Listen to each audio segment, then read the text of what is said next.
ஏற்கனவே நம்ம சாசரை பற்றி ஒரு சின்ன இன்ட்ரடக்ஷன் பார்த்தோம். இப்போ அடுத்து சாசரோட லிட்ரரி கெரியரை பார்க்கலாம். அதில் பார்த்தோம் அப்படின்னாக்கா 3 பீரியட்ஸ் இருக்குது. French, Italian and English period அப்படின்னு சொல்லிட்டு. ஏன்னா சாசருக்கு முன்னாடி வரைக்கும் ஒரே சண்டை.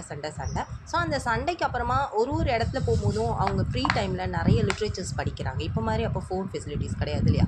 ஸோ அந்தந்த நாட்டில் படித்த அந்த லிட்ரேச்சர்ஸில் இம்ப்ரெஸ் ஆகி அவங்க திரும்பி வந்து நம்ம இங்கிலாந்துக்கு வந்ததுக்கப்புறம் நம்ம இங்கிலீஷில் எழுதுனா எப்படி அப்படின்னு சொல்லி யோசிச்சு சின்ன ட்ரான்ஸ்லேஷன்ஸ் பண்ண ஆரம்பிச்சு அண்ட் கொஞ்சமாக இங்கிலீஷில் எழுத ஆரம்பித்தாங்க. அதில் ஃபஸ்ட்டு கம்ப்ளீட்டாக இங்கிலீஷில் எழுத ஆரம்பிச்சது நம்ம சாசர் தான்.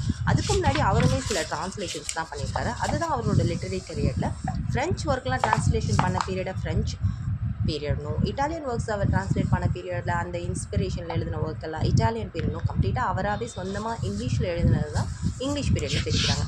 இந்த ஃப்ரெஞ்ச் பீரியடில் இருக்க ஒரு ஒர்க்குமே இந்த இங்கிலீஷ் பீரியடில் இருக்க ஒரு ஒர்க்குமே நமக்கு பிஜிடிஆர்பி சிலபஸில் இருக்குது. அது ரெண்டுமே என்ன அப்படின்னாக்கா, ஒன்று the book of the duchess, இது அவரோட ஃப்ரெஞ்ச் ஏர்லி பீரியட் ஃபஸ்ட்டு பீரியடில் எழுதுனது. அண்ட் ஃபைனலாக நமக்கு கேன்டர்பரி டேல்ஸ் அவரோட இங்கிலீஷ் பீரியடில் எழுதின ஒரு மாஸ்டர் பீஸ் அப்படின்னே சொல்லலாம். அந்த காலத்து கண்டெம்பரரி இங்கிலாண்டு அப்படியே நம்ம கண்ணு முன்னாடி யார் எப்படி இருப்பாங்க, அவங்க எப்படி ட்ரெஸ் பண்ணியிருப்பாங்க, என்ன மேனரிசம் யூஸ் பண்ணாங்க, எப்படி அவங்களோட ஹேபிட் இருந்துச்சு, அவங்க எங்கேருந்து வந்தாங்க, இப்படி எல்லாத்தையுமே நமக்கு அதில் சுருக்கமாக சொல்லியிருப்பார். So one of the best work in English literature, one of the pioneer work in English poetry அப்படின்னு சொல்லலாம். முன்னோடியான ஒர்க் அப்படின்னு இதை சொல்லலாம்.